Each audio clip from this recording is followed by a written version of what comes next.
আমার হাতে যে বইটা দেখতেছেন আপনারা, এইটা আমার ১ম ইংলিশে পড়া বই। আমি এর আগে যত বই পড়ছিলাম, সেই বইগুলা ছিল কাইন্ড অফ ওই যে ট্রান্সলেট বই। ইংলিশ রাইটারের বই বাট বাংলায় অনুবাদ করা। অনুবাদ বই পড়ে ১ম তো ভালোই লাগতেছিল। যে হোক একটা বই পড়ছি, কমপ্লিট করছি। অ্যান্ড বাংলা পড়া খুবই ইজি ইংলিশের চেয়ে। ওই সময় আমি যখন ১ম বই পড়া শুরু করি, ২০২২ এর কথা আমি বলতেছি। আমি যখন ১ম বার চিন্তা করলাম যে না ইংলিশে তো ভালো হইতে হবে, ইংলিশে অনেক বেশি পড়তে হবে। Why not? যে বইগুলো আমি পছন্দ করতেছি সেলফ ইমপ্রুভমেন্ট টাইপ যে বই, সেই বইগুলাই আমি ধরে ইংলিশেই পড়া শুরু করি। একদম রিয়েল রাইটারের কনটেন্ট পড়া শুরু করি। ১ম এই বইটা পিক করলাম, 'রোড টু সাকসেস'। এই বইটা নেওয়ার পর খুবই প্যারা খাইছি। কারণ প্রথমত এই বইটার পেজগুলা হলুদ পৃষ্ঠা। আমার ক্ষেত্রে যদি সাদা পৃষ্ঠা হয় আমি খুব ভালো পড়তে পারি। অ্যান্ড হলুদ পৃষ্ঠা হইলে কেন জানি আমার ওই বইটা পড়তে ইচ্ছা করে না। ওই সময় আমি তখন তো বুঝিও না। তখন যে অনুবাদ বইগুলা পড়ছিলাম ওইগুলো সাদা পৃষ্ঠাই ছিল। পড়ে টরে আমি ভালো করে কমপ্লিট করছি। যখন ১ম ইংলিশ বইটা পিক করলাম তখন দেখলাম যে আরে হলুদ পৃষ্ঠা। পড়া শুরু করলাম, দেখি ভালো লাগে না। তারপর যে প্যারাটা খাইছি, ইংলিশে পড়তেছি একটা বই। ৩-৪ টা লাইন পড়লে আমি দেখা যাচ্ছে ৩-৪ টা ওয়ার্ড বুঝতেছি না। এমনও হইছে যে ৩-৪ টা পৃষ্ঠা পড়ছি আমি কিছুই বুঝি নাই যে আসলে এই ৩-৪ টা পৃষ্ঠায় কি বলতে চাইছে। আমি কাইন্ড অফ যে ভাই ছেড়ে দেব। আমি তো কিছু বুঝতেছি না। কেমনে পড়বো না পড়বো, আমি কি করবো এটা পড়ে আমি তো অনেক কিছুই বুঝতেছি না। ইজি যে জিনিসগুলো যেমন একটা চ্যাপ্টার আছে লার্ন ফ্রম ইওর মিস্টেক বা লার্নিং ফ্রম মিস্টেক এরকম কিছু চ্যাপ্টার আছে। যেইগুলা থেকে মানে বোঝা যায় হ্যাঁ, এখানে কি বলতে চাইছে। কিন্তু বাকি অনেক কিছুই আমার মাথার উপর দিয়ে যাচ্ছিল। আই ডোন্ট নো কেমনে তখনকার ওই অর্ঘ্য ২০২২ সালের যে অর্ঘ্য বলতেছি প্রান্তিক বলি। তখনকার যে প্রান্তিক সে এই বইটা কমপ্লিট করছে। আজকের এই ভিডিওটা বানানোর উদ্দেশ্য আমার ২ টা। এক হচ্ছে সেই ওল্ডার প্রান্তিক ২০২২ সালের যে প্রান্তিক ছিল তাকে থ্যাংকস বলা। কেন থ্যাংকস বলা আপনারা সামনে বুঝতে পারবেন। আরেকটা হচ্ছে আপনারা এই ভিডিওটা যদি শেষ পর্যন্ত দেখেন আপনি নিজেও ইংলিশ বই পিক করে পড়া শুরু করতে পারবেন। প্রথমত আমি আমার ওল্ডার ২০২২ সালের যে প্রান্তিক তাকে থ্যাংকস জানাচ্ছি। আমি যদি ধরে নিই যে ওই ক্যামেরার মধ্যে আমার ওল্ডার সেলফ আছে, আমি তোকে বলতে চাই তোকে থ্যাংকস। তুই যে এই বইটা কমপ্লিট করছিস, এই বইটা কমপ্লিট করার পর আমার যে কনফিডেন্সটা বুস্ট হইছে, আমি যে ফিল করতে পাইছি যে হ্যাঁ, আমার হচ্ছে আমি ইংলিশ বই পড়তে পারি। ইংলিশেই বই আমি পড়ে কমপ্লিট করতে পারি এবং এখান থেকে আমি টেকওয়েও নিতে পারি। ওইটার জন্য তোকে থ্যাংকস। এই বইটা কষ্ট করে পড়ার জন্যে এবং এই হলুদ পৃষ্ঠার পরেও তুই যে এই বইটা কমপ্লিট করছিস সেইজন্য তোকে থ্যাংকস। অ্যান্ড শুরুটা অনেক কঠিন। ১ম সবকিছুই অনেক কঠিন। ১ম ইংলিশ বই আসলেই কঠিন। ওই পেইনের মধ্যে দিয়ে যাওয়াটা অনেক কঠিন। বাট একবার যখন আপনি পেইনের মধ্যে দিয়ে যাবেন, আপনার কনফিডেন্স এতটা বুস্ট হবে যেটার পরিমাণ করা যাবে না এবং নেক্সট ডে যখন আপনি কোনো বই পিক করবেন, আপনার কাছে মনে হবে আমি এটা পড়ে শেষ করতে পারবো। কারণ আমি আগেও করে আসছি। সো ইন্টারন্যাশনাল ক্রিকেটেও দেখবেন যে ১ম 50 বা ১ম সেঞ্চুরিটা অনেক কঠিন। একটা প্লেয়ার ১ম এ স্ট্রাগল করতে থাকে। ১ম এ যদি একটা 50 বা একটা 100 পেয়ে যায়, দেখবেন ওই প্লেয়ারটা পরের ম্যাচগুলো ভালো করতে থাকে। যে ফর্মে থাকা যে জিনিসটা বলে। বইয়ের ক্ষেত্রেও সেম। আপনি ইংলিশ পারেন না, আপনি অত কিছু জানেন না। বাট আপনি ইংলিশে বই পড়া শুরু করেন, ১টা খুবই কষ্ট হবে। বারবার ছেড়ে দিতে ইচ্ছা করবে। এবং তো আমার এমনও দিন গেছে, আমি যদি বইটা একটু খুলে দেখি, খালি দেখবেন যে লাল লাল দাগ। হ্যাঁ, এটার কারণ হচ্ছে ওই ওয়ার্ড গুলার মিনিংই আমি বুঝতাম না। তো আমি লাল দাগ করে নিছিলাম। লাল দাগ করে নিয়ে আমি ওগুলোর মিনিং বের করতাম যে আসলে এই ওয়ার্ডটার মিনিং কি। এখন দেখলে হাসি পায় যে এটা কেন জানতাম না। বাট এনিহাউ, সো আপনি যখন ১ম ইংলিশে বই পিক করবেন, তখন আপনি যে কাজগুলা করবেন আমি সেটা বলতেছি। প্রথমত আপনি চেষ্টা করেন ছোট বই পিক করার। অ্যান্ড আমি সাজেস্ট করব ডোপামিন ডিটক্স বইটা নেওয়ার। এটা আপনার লাইফে অনেক কাজে আসবে। প্লাস বইটা খুবই ছোট। এরকম একটা পাতলা বই। তো আপনি ৫১ পৃষ্ঠা না কত জানি, মানে ৫০ পৃষ্ঠার মতো। যে আপনি খুবই সহজেই শেষ করতে পারবেন। অ্যান্ড একটা বই শেষ করা মানে আপনার ওই কনফিডেন্সটা আসা। সো স্টার্ট উইথ ছোট বই আর বই হবে পুরো ইংলিশে। ইংলিশেই আমরা পড়ার আরকি ট্রাই করব। সেকেন্ড একটা জিনিস যে আপনি যখন পড়বেন, আপনি যে ওয়ার্ডগুলার মিনিং জানতেছেন না, প্রথমত একটা সেন্টেন্স পড়লে বোঝা যায় যে আসলে কি বলতে চাইছে। আপনি যদি ১ টা ২ টা ওয়ার্ডের মিনিং নাও বোঝেন, তাও বোঝা যায় যে ওই সেন্টেন্সটা থেকে অথর কি বলতে চাইছে। তারপরেও যদি সমস্যা হয়, আপনি একটা মার্ক করে রাখবেন। ওই পার্টিকুলার ওয়ার্ডটা বা ওই সেন্টেন্সটা যে এইটা আমি বুঝিনি, এটা মার্ক করে রাখলাম। ওই সময়ই পাশে ডিকশনারি বা হচ্ছে ওই Google ট্রান্সলেশন এইসব বের করে না রাখা। যদি পাশে ওইসব করেন, তাইলে আপনি আপনার মাইন্ডকে একটা রং মেসেজ দিতেছেন। You are not reading book. You are just মানে আপনি ভোকাবুলারি শেখার মতো অবস্থায় তখন চলে আসছেন যে একটা ওয়ার্ড আমি জানি না, এটার মিনিং কি? আবার পরের লাইন পড়তেছেন, একটা ওয়ার্ড আপনি দেখলেন যে এটার লাইন আমি লাইন বলছি, এটার মিনিং আমি জানি না।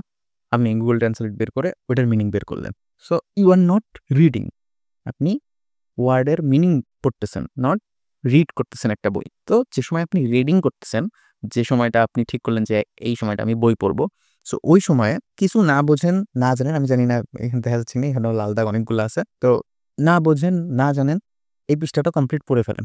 অ্যান্ড এমনও হয় যে একটা প্যারার ১ম ৫-৬ টা লাইন কিছুই বুঝিনি, বাট শেষের ২-৩ টা লাইনের জন্য আমি ওই প্যারাটার মানে বুঝে গেছি। রিডিং এর সময় জাস্ট রিডিং করেন, যেগুলো পারেন না বা যেগুলো জানেন না ওইগুলো মার্ক করে রাখেন। এরপরে একটা সময় বসেন যেখানে আপনি ওই ওয়ার্ডগুলোর মিনিং বের করেন, ঠিক আছে? তখন আপনি রিডিং করতেছেন না, তখন জাস্ট ওই লাইনটা, আচ্ছা এই লাইনে এই ওয়ার্ডটা আমি জানি নাই বা এই ওয়ার্ডের মানে আমি জানতাম না, এখন ওই ওয়ার্ডের মিনিংটা বের করি, আচ্ছা এই ওয়ার্ডের মানে এইটা, তাহলে এই লাইনে ফিট করলে আচ্ছা অথর এইটা বলতে চাইছে, দ্যাটস ইট। তো ওই সময় কিন্তু আপনি পড়তেছেন না, ওই সময় আপনি মিনিং বের করতেছেন, আপনি আপনার ইংলিশের ক্রাফট বা ভোকাবুলারি আরো বাড়াইতেছেন। কিন্তু যখন আপনি রিডিং করবেন তখন আপনার এই কাজটা করা যাবে না। এটা একটা বড় মিস্টেক, এটা আমি অনেকবার বলতেছি। সো আমি এটা প্রথম দিকে করে আসছি, প্রথম চ্যাপ্টারগুলো আমি ওরকম ডিকশনারি বা গুগল ট্রান্সলেট নিয়ে বসতাম, একটা করে পৃষ্ঠা পড়তাম, একটা করে পৃষ্ঠা না মানে একটা করে লাইন পড়তাম, যেটা পারতাম না পড়া বাদ দিয়ে ওই লাইনটা মিনিং খোঁজা শুরু করতাম। মানে এমনও হয়েছে যে একটা পৃষ্ঠা আমি পড়া শুরু করছি অ্যান্ড একটা মিনিং আমি বুঝিনি, ওই মিনিংটা সার্চ করতে গেছি অ্যান্ড ওইটা দেখার পাশাপাশি আমি হুট করে ফেসবুকে ঢুকে গেছি। অ্যান্ড তারপর জানেন আপনারা কি হয়েছে, আমার বই পড়া হয়নি, আমি ফেসবুক চালাই ঠিক আছে শেষ। তো এইসব করা যাবে না। পড়ার সময় চেষ্টা করেন যে সবকিছু একটু সরাই, জাস্ট মার্কার, পেন এইসব নিয়ে একটা বই নিয়ে বসে আপনি পড়তেছেন মাইন্ডফুলি, কোনো ডিস্ট্রাকশন কাছে না রাখার। আই হোপ প্রথম বইটা আপনাদের আম সহজ বলার কোনো প্রশ্নই আসে না। প্রথম বইটা খুবই কষ্টের হবে। ওই পেইনগুলার থ্রুতে আপনাকে যাইতে হবে। না হলে আপনি কখনোই এই বই-টই নিয়ে বা ইংলিশ বই পড়া আপনার কখনোই হবে না। এটা জাস্ট একটা ড্রিম থেকে যাবে। যখন আপনি ১ টা, ২ টা, ৩ টা বই, আমি ৩ টা না যাই, একটা বই যদি আপনি কষ্ট করে ধরে পড়া শুরু করেন এবং শেষ করেন, তারপরে যে কনফিডেন্সটা আপনার আসবে, আপনি 2nd বইয়ে খুব কুইকলি চলে যাবেন, 3rd বইয়ে খুব কুইকলি চলে যাবেন এবং যত দিন যাবে ইংলিশ রিডিং এর আপনার যে ক্যাপাবিলিটি অ্যান্ড ইংলিশে পড়ার আপনার যে ক্রাফট সেটা অনেক উঁচুতে যাবে এবং যতদিন যাবে আপনি এটার সাথে ইউজড টু হয়ে যাবেন। সো এই ভিডিওটার পিছনের সবচেয়ে বড় মানে এটাই যে এই রিলের জামানায় এই যে আপনি ভিডিও দেখতেছেন, একটু পরে হয়তোবা একটা রিল দেখতে চলে যাবেন। বই-টই তো অনেকক্ষণই বইয়ের থেকে দূরে। তারপরেও আমি কেন বলতেছি এরকম একটা কঠিন কাজ করা? হ্যাঁ, একটা মানে আপনি আগে ইংলিশে বই পড়েননি। আপনার জন্য একটা ইংলিশে বই পড়ার একটা জার্নি আ মোটেও সহজ হবে না। খুবই কঠিন হবে। অনেক এফোর্ট আপনাকে দিতে হবে। তারপরেও আমি কেন বলতেছি আপনার এটা করা উচিত? প্রথমত যে যখন আপনি হার্ড থিংক করেন তখন আপনার সেলফ ইমপ্রুভমেন্ট ম্যাসিভ লেভেলের হয়।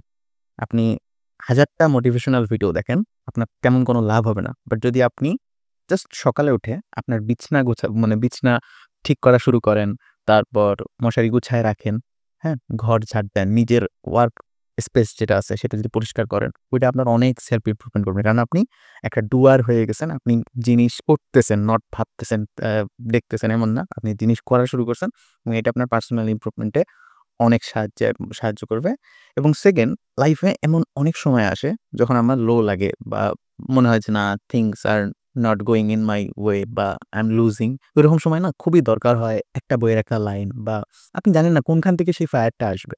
তারপরে আপনি আপনার ক্যারিয়ারে পিক করবেন বা ক্যারিয়ারে আপনি উপর লেভেলে যাইতে থাকবেন। সো আমি যদি সামারি করে এনে বলতে চাই যে যখন আপনি একটা কঠিন জিনিস করেন যেটা আপনি নিজেও জানেন না যে আপনার ভিতরে ওইটা করার ক্যাপাবিলিটি আছে কি নাই, আপনি যদি একবার করা শুরু করেন, আপনি দেখবেন আপনি ইভেনচুয়ালি ওই জিনিসটা শেষ করে ফেলবেন। অ্যান্ড হ্যাঁ, রাস্তায় অনেক বিপদ আসবে, রাস্তায় অনেক কঠিন হবে। অনেক সময় মনে হবে ছেড়ে দেই, কি করতেছি এসব, আমি বুঝতেছি না, তাও কেন পড়তেছি। But once you hit the কেন বলতেছি লাস্ট পেজ, তখন আপনি বুঝতে পারবেন না আমি আমার মধ্যে অনেক ক্যাপাবিলিটি আছে এইসব করার। সামহাও এই ডিস্ট্রাকশনের পৃথিবীতে আমি ডিস্ট্রাক্ট হয়েছিলাম, কিন্তু এখন আমি রাইট দিকে আসতেছি। যত দিন যাবে আমি রাইট পথেই যাব। আমি আমার ওল্ডার সেলফ যে আছে তাকে সবসময় থ্যাংকস জানাই এই জন্যে যে ওই অর্ঘ্যটা বা ওই প্রান্তিকটা, সো যদি এই বইটা না পড়ে শেষ করতে পারত, তাহলে আমি খুবই ডিমোটিভেট হইতাম বা আমি 2nd টাইম একটা ইংলিশ বই পিক করার সাহস পাইতাম না। সেইজন্য তাকে থ্যাংকস। সে যে এই বইটা পড়ে শেষ করছে এবং শেষে এটাও লিখছে যে এত আগস্ট ২০২২ মানে ১৩ আগস্ট ২০২২ টু 8 সেপ্টেম্বর ২০২২, এই সময়টা ধরে এই বইটা আমি পড়ছি এবং শেষে একটা গ্র্যাটিটিউডও লেখা আছে এখানে যে it was a nice book, I learn a lot, thanks to the author. অথরকে একটা বড় থ্যাংকস যে এই বইটা লেখার জন্য এবং বাকি সবকিছুর জন্য থ্যাংকস।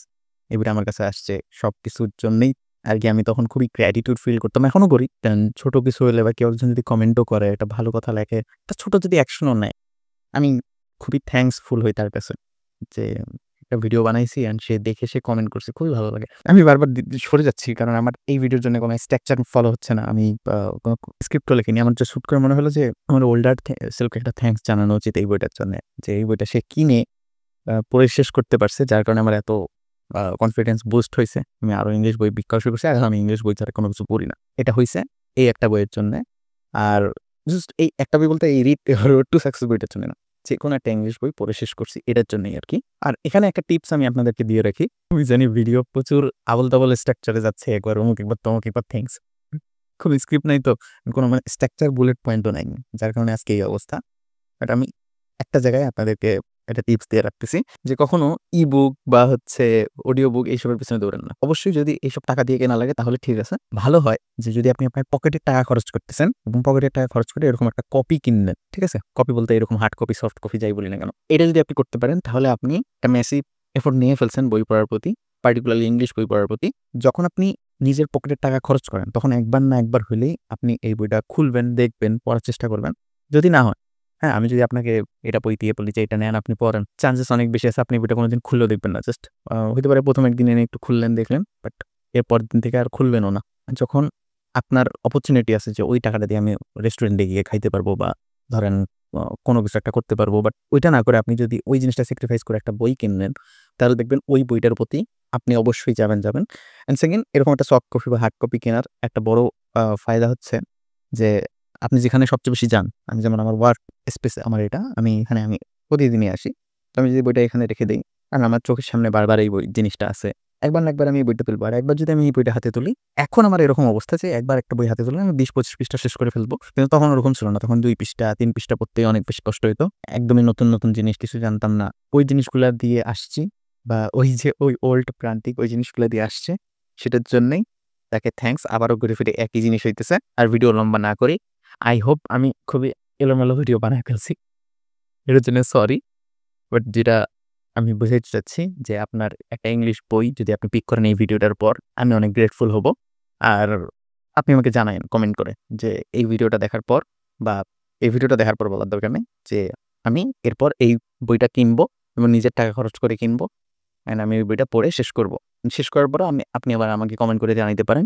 বাট যদিও আমি জানি না এটা মনে থাকবে কিনা। আপনার জন্য বেস্ট অফ লাক। আর লাস্ট আরেকটা কথা, সেটা হচ্ছে যে আমি ওটা নিজেকে বলছি, আপনি যারা এতক্ষণ ভিডিওতে আছেন তারা চলে যেতে পারেন। আমার ফিউচার সেলফকে মানে ২০২৬, ২৭, ২৮, ২৯, ৩০ যত সাল আছে সেই সালের প্রান্তিককে বলতেছি যে তোর ওল্ডার সেলফ এবং আজকের যে প্রান্তিক, সে খুবই কষ্ট করে আসছে এই বই পড়ার প্রতি বা এই বই থেকে অনেক কিছু শিখছে এবং লাইফে যত দিন যাবে, যখনই প্যারায় পড়িস না কিছু হয় বা অন্য লাইফ যদি সঠিক পথে না চলে, প্যারা খাস না, একটা বই তুলে নিস, একটা বই পড়িস, অ্যান্ড আই হোপ তুই যে কোনো জায়গা থেকে বের হয়ে আসতে পারবি। থ্যাংক ইউ সবাইকে এতক্ষণ আমার এই অদ্ভুত ভিডিওতে সাথে থাকার জন্য। Good bye.